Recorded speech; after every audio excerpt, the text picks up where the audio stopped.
Dahulu kala mulai berdirinya kerajaan Islam pertama di Indonesia.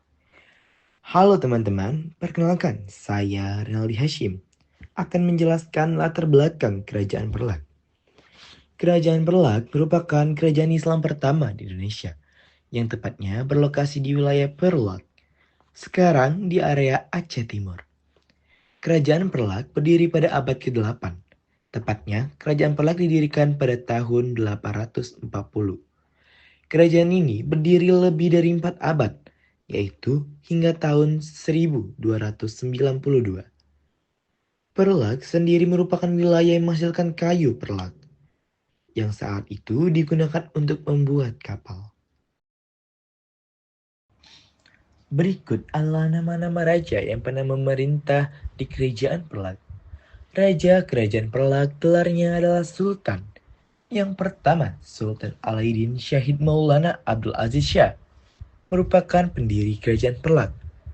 Memerintah pada tahun 840 hingga 864 Masehi. Yang kedua, Sultan Alaidin Syahid Maulana Abdul Rahim Shah memerintah pada tahun 864 hingga 888 Masehi. Yang ketiga, Sultan Alaidin Syahid Maulana Abbas Shah memerintah pada tahun 888 hingga 913 Masehi.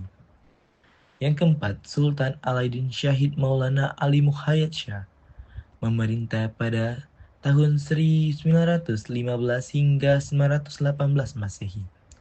Yang kelima, Sultan Makhdum Alaidin Malik Abdul Qadir Johan Berdaulat memerintah pada tahun 928 hingga 932 Masehi. Yang keenam, Sultan Makhdum Alaidin Malik Muhammad Amin Johan Berdaulat memerintah pada tahun 932 hingga 956 Masehi. Selain daripada sebelumnya, ada lagi memerintah pada pemerintahan selanjutnya, yaitu nama-nama yang saya tampilkan pada saat ini, yang kebetulan tidak dapat saya sebutkan satu persatu. Mungkin cukup penjelasan dari saya. Materi selanjutnya akan dijelaskan oleh rekan-rekan saya. Terima kasih. Perkenalkan, nama saya M. Gilang Ramadan. Saya akan menjelaskan tentang Kerajaan Perlak. Kehidupan sosial di Kerajaan Perlak sangat maju sejak awal. Kehadiran kapal yang dipimpin oleh Nahkoda Khalifah di tahun 800 Masehi dari Gurajat. Beberapa penumpang kapal adalah mubalik yang memegang bertujuan untuk menyebarkan dakwah agama Islam. Karena mereka masuk dengan baik, maka para mubalik pun diterima dengan baik oleh masyarakat lokal. Para pendatang juga menikah dengan penduduk setempat sehingga kehidupan sosial terjadi secara baik dan alami. Politik. Kerajaan Perlak menggunakan pemerintah yang bergaya monarki atau sistem pemerintah kerajaan. Rajanya cenderung memegang kepemimpinan sepanjang hayatnya. Namun, sultan di kerajaan ini terbagi menjadi dua dinasti, yaitu dinasti Aziziyah dan dinasti Meura. Dinasti Aziziyah adalah dinasti yang pertama berlangsung selama 4 generasi, mulai dari tahun 840 sampai 918 Masehi.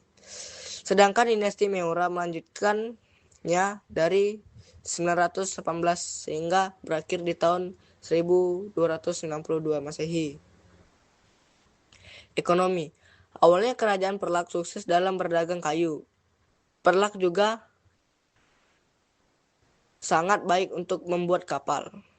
Tak hanya itu saja, Perlak juga merupakan penghasil lada yang sangat disukai di dalam perdagangan internasional.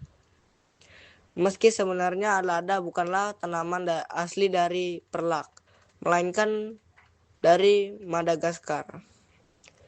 Para pedagang Timur Tengah yang membawa dan menanamnya di Perlak dan kemudian cocok dengan iklim di sana. Budaya. Masa kejayaan Kerajaan Perlak dalam bidang budaya terjadi pada masa pemerintah Sultan Makhdum Alaidin Malik Muhammad Amin. Tepatnya di antara tahun 1230 dan 1267 Masehi. Pada masa ini, kerajaan Perlak mengalami kemajuan pesat di bidang pendidikan dan dakwah Islam, serta dikenal sebagai pusat perdagangan yang maju. Kerajaan Perlak juga dikenal sebagai penghasil kayu berkualitas tinggi untuk membuat kapal, menarik pedagang dari berbagai negara untuk datang dan berdagang.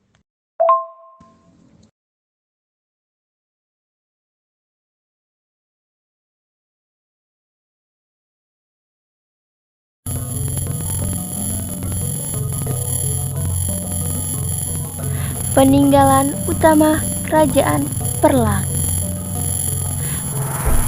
1. Mata uang Perlak. Mata uang Perlak sendiri memiliki 3 jenis, yakni dirham atau emas, kupang atau perak, dan tembaga atau kuningan.